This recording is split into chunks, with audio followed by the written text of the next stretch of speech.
இல்லாதவன் தெற்காசியாவின் சாக்ரடீஸ், சுயமரியாதை சுடர், வைக்கம் வீரர், பெண்ணின பேர்முரசு, ஈரோட்டு சிங்கம், புத்துலக தொலைநோக்காளர் மற்றும் எத்தாடி வேந்தர் என பல்வேறு பெயர்களால் சிறப்பிக்கப்படுகிறார்.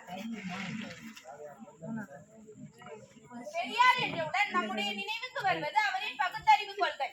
எது நம்பிக்கை, எது மூட நம்பிக்கை என பிரித்து பார்க்கும் அறிவையே பகுத்தறிவு என்று அகராதி அமைத்தவர் தந்தை பெரியார்.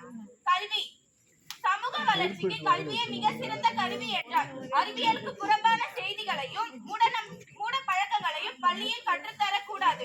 தற்சிந்தனை ஆற்றலையும் தன்னம்பிக்கையும் வளர்க்கும் கல்வியினை கற்றுத்தர வேண்டும் என வலியுறுத்தினார். மதம் என்பது மனிதர்களை ஒற்றுமைப்படுத்துவதற்காகவா, பிரித்து வைப்பதற்காகவா என பெரியார் பகுத்தறிவு வினாக்களை எழுப்பினார். கடவுள் மறுப்பு கொள்கையை கடைபிடித்தார். பெரியார் எதிர்த்தவை: இந்தி திணிப்பு, குலக்கல்வி திட்டம், தேவதாசி முறை, கல்லூரிகள், குழந்தை திருமணம், மனக்கொடை. பெரியார் விதைத்த விதைகள்: கல்வியிலும் வேலை வாய்ப்பிலும் இடஒதுக்கீடு, பெண்களுக்கான இடஒதுக்கீடு, பெண்களுக்கான சொத்துரிமை, குடும்ப நலத்திட்டம், கலப்பு திருமணம், சீர்திருத்த திருமண ஏற்பு. சிந்தனை சிறப்புகள்: பெரியாரின் சிந்தனைகள் தொலைநோக்குடையவை, அறிவியல் அடிப்படையில் அமைந்தவை, மனிதநேயம் வளர்க்க பிறந்தவை. நடைமுறைக்கு ஒவ்வாத கருத்துக்களை அவர் எப்பொழுதும் கூறியதில்லை.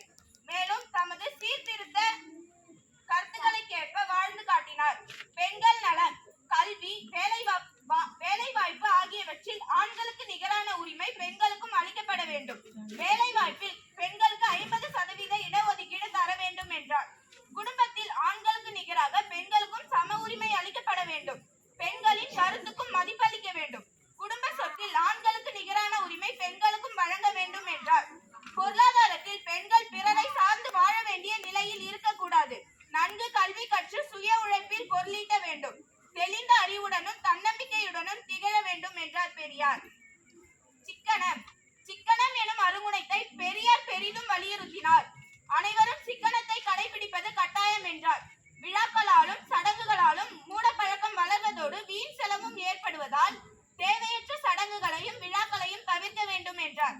முடிவுரை: பெரியாரின் சிந்தனைகள் அறிவுலகின் திறவுகோல், பகுத்தறிவு பாதைக்கு வழிகாட்டி, மனிதநேயத்தின் அழைப்பு மணி, ஆதிக்க சக்திகளுக்கு அதற்கேற்ற எச்சரிக்கை ஒலி, சமூக சீர்கேடுகளை களைவதற்கு மாமருந்து என்பதை உணர்ந்து அவர் காட்டிய வழியில் நடப்போம்.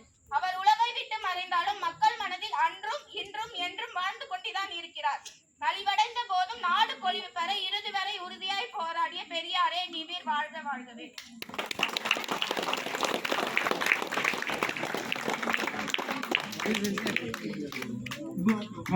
சரிண்ணே.